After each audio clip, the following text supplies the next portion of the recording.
তিনটে নোটিশ প্রকাশিত হয়েছে, মানে দুটো খবরের কাগজ আর একটা নোটিশ। তো সেই নোটিশে সমস্ত বিষয়গুলো জানিয়ে দেওয়া হয়েছে যে কাদের কাদের বেতন বাড়ছে এবং কারা কারা বেতন পাচ্ছে।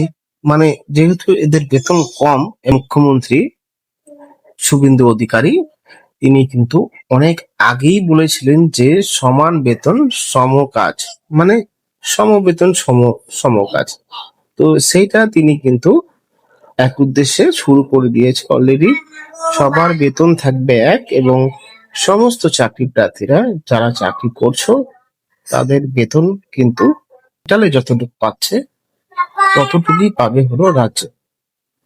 তো আজকের এই ভিডিওতে পুরো বিস্তারিত ভাবে আলোচনা করতে চলেছি তোমাদের সাথে। ভিডিওটি স্কিপ করবে না, সরাসরি প্রথম থেকে লাস্ট পর্যন্ত প্রত্যেককে দেখা অনুরোধ রইল, তাহলে কিন্তু সমস্ত কিছু বুঝতে পারবে। মানে সম বেতন সম কাজ। তো আজকের এই ভিডিওতে আমরা পুরো বিস্তারিত ভাবে আলোচনা করব কোন কোন মানে ডিপার্টমেন্ট নিয়ে। ডিআরপি, তারপর হোমগার্ড, এখানে আশা কর্মী, অঙ্গনারী, তারপর কন্ট্রাকচুয়াল বেসিক, হেলথ সেন্টারে কাজ করছে যারা, সিভিক ভলেন্টিয়ার, সাথে যারা অর্থাৎ কমেন্ট করেছিলেন ভিডিওতে তাদের নিয়ে সবার আলোচনা করব, কারণ একটা আলোচনা নয়, সবার আলোচনা একটাই হবে। ঠিক আছে, মানে এখানে যেহেতু সমস্ত পোস্ট মিলিয়ে পৌরসভা থেকে শুরু করে সমস্ত পোস্ট মিলিয়ে 5 লক্ষর অধীন কন্ট্রাকচুয়াল বেসিক কিন্তু কাজ করছে। তো তাদের কিন্তু সমবেতন সমকাজ করা হবে, মানে প্রতিদিন হিসাবে বেতন দেওয়া হবে, সেটা 700 থেকে 800 টাকা। এবং 700 থেকে 800 টাকা যদি প্রতিদিন দেয়, মাসে হিসাব করলে 21,000 টাকা হচ্ছে বা 24,000 টাকা হচ্ছে। তো বিস্তারিত ভাবে জানাবো। প্রথমে নোটিশটায় যাব, নোটিশটায় কি বলা হয়েছে সেই বিষয় নিয়ে আলোচনা করব, তারপরে আস্তে আস্তে সমস্ত বিষয় একের পর এক তোমাদের শোনাবো। এখানে যে বিষয়টা সেটা কিন্তু সিভিক ভলেন্টিয়ার এবং হোমগার্ড, কারণ এখানে বলা হচ্ছে home and hill affair department, এটা হলো পুলিশ ডিপার্টমেন্ট। ঠিক আছে, তো এইখানে বলা হচ্ছে যে will draw his salary from home hills affair department pure detail math.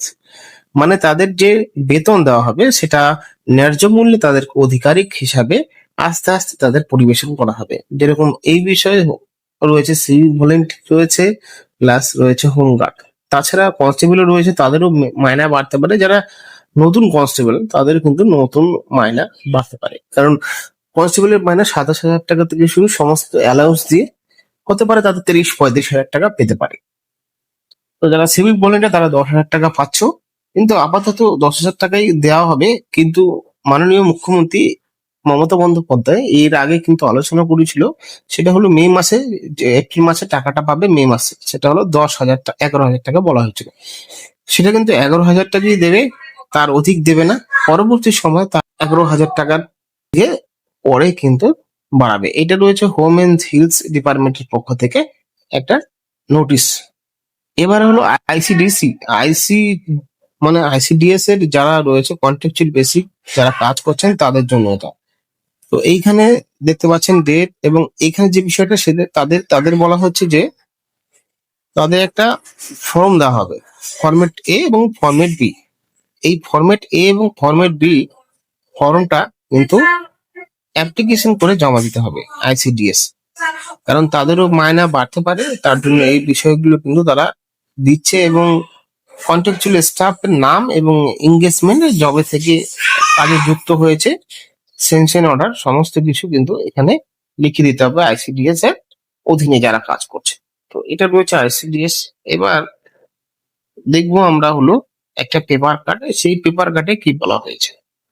এবার সবার একটা ভয় হলো যে চুক্তিভিত্তিক কর্মী যারা আছেন তাদের কিন্তু কাজ চলে যাবে, সেই বিষয়টা নিয়ে একটু আলোচনা করবি। এবার কিন্তু তাদের কোনো কাজ যাবে না। এখানে একটা সংবাদের মাধ্যমে আমরা বুঝতে পেরেছি চুক্তিভিত্তিক কর্মীদের চাকরি যাচ্ছে না। তো এখানে কারা, পৌরসভার সব পেমেন্ট আটকানোর নির্দেশ, মানে পৌরসভায় যারা পেমেন্ট আটকাচ্ছে সেটা। এবার দেখো এখানে কিন্তু সিভিক ভলেন্টিয়ার রয়েছে। সিভিক ভলেন্টিয়ার সহ রাজ্যে বর্তমানে চুক্তিভিত্তিক কর্মীরা সংখ্যা প্রায় 5 লক্ষ। রাজ্যের পুরসভাগুলির অধীনে, মানে এখানে শুধুমাত্র সিভিক ভলেন্টিয়ার না, বাদ বাকি যারা রয়েছেন পৌরসভায় কাজ করছেন, তো এখানে তাদের সমস্ত মিলিয়ে 5 লক্ষ। রাজ্যের পুরসভাগুলির অধীনেও পূর্ববর্তন সরকার আমলে হাজার হাজার চুক্তিভিত্তিক কর্মী নিয়োগ হয়েছে।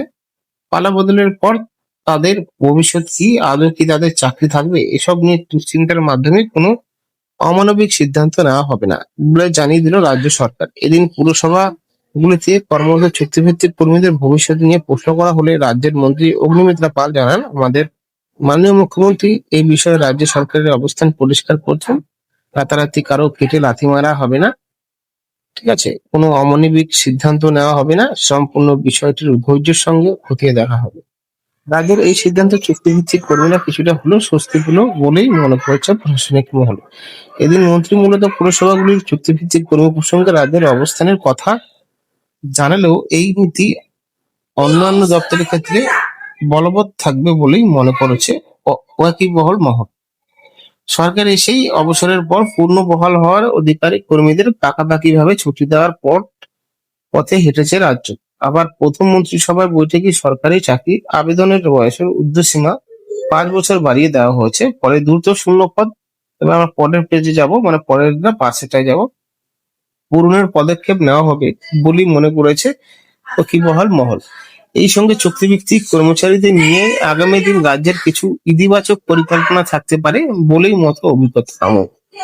একই সঙ্গে সমস্ত পুরসভার সব ধরনের পেমেন্ট আপাতত স্থগিত করে দেওয়া হয়েছে। এখন যে বিল আটকে আছে সেই সমস্ত হয়ে যাওয়া কাজের তথ্য এবং নথি আসবে পুর দপ্তরে, তা নিজে খতিয়ে দেখবেন মন্ত্রী। যাচাইয়ের পর সব দিকে থেকে সন্তুষ্ট হলে তবে পেমেন্ট দেওয়া হবে।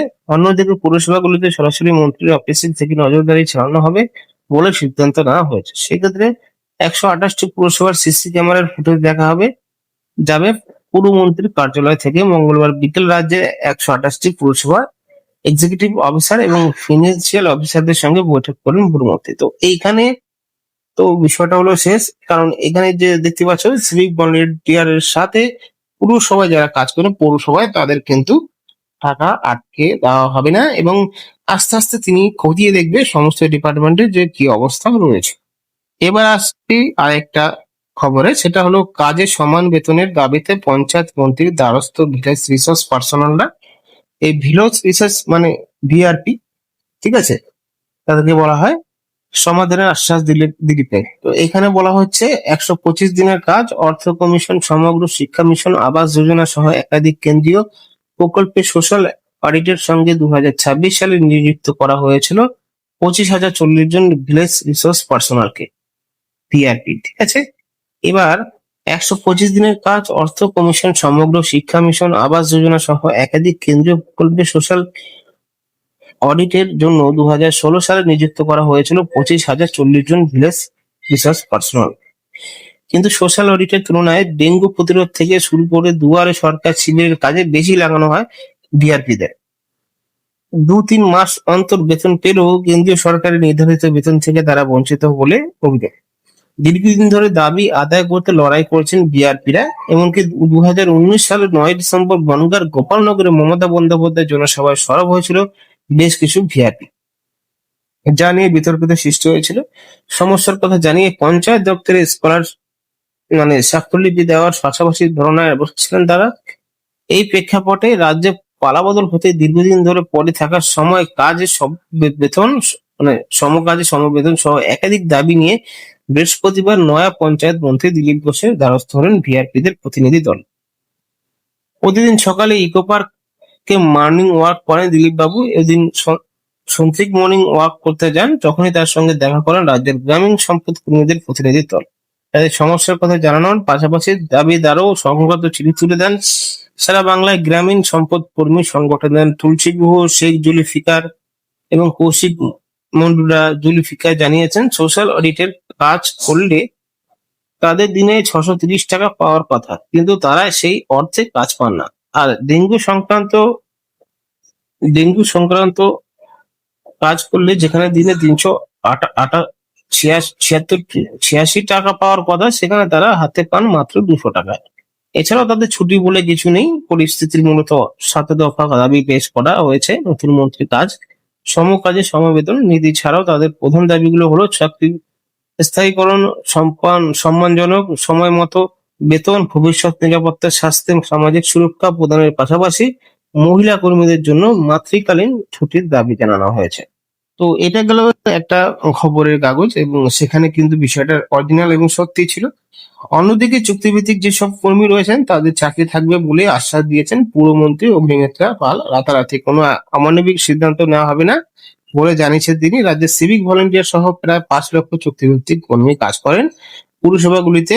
হাজার হাজার চুক্তিভিত্তিক কর্মী রয়েছেন। পালা বদলের পরে তারা চাকরি নিয়ে দুশ্চিন্তা ছিলেন। অগ্নিমিত্রের কথায় আপাতত বিভ্রান্তি দূর হবে বলে মনে করছেন ওয়াকিবহাল। হয়তো বিষয়টা বুঝতে পেরেছেন যে এখন থেকেই কিন্তু ভয়ের কোনো কারণ নেই। হতে পারে আরো 45 দিন তিনি টাইম নিয়েছিলেন। আপাতত রাজ্যকে তিনি ঠিক করছেন, মানে পরিষ্কার করছেন, রাজ্যকে ঠিক করছেন, মানে অনেক সমস্ত কারাপশন ছিল সেই কারাপশন তিনি দূর করছেন। তার জন্য বেতন নিয়ে তিনি কোনো কথা বলছেন না। হয়তো বেঞ্চ গঠনের সময় তিনি কিন্তু এই বিষয় নিয়ে উল্লেখ করবে এবং সমস্ত বেতন আশা করছি ঠিক হয়ে যাবে। তো যদি ঠিক হয়ে যায় বেতনের কথা, তাহলে আপনাদের নোটিশ আমি দেখিয়ে দেবো, এবং নোটিশ হিসাবে সমস্ত প্রক্রিয়া শুরু হয়। সে সিভিক ভলেন্টিয়ার হোক, বিআরপি হোক, বা কোনো আশা কর্মী বা আইসিডিএস এর কোনো কর্মী হোক না কেন, তাদের কিন্তু বিষয়টা জানিয়ে দেবো আমি। তার জন্য চ্যানেলকে সাবস্ক্রাইব, পাশে থাকা বেল আইকনে প্রেস করে দিতে হবে। আজকে এতটুকুই। ভালো থাকবেন, সুস্থ থাকবেন। ধন্যবাদ।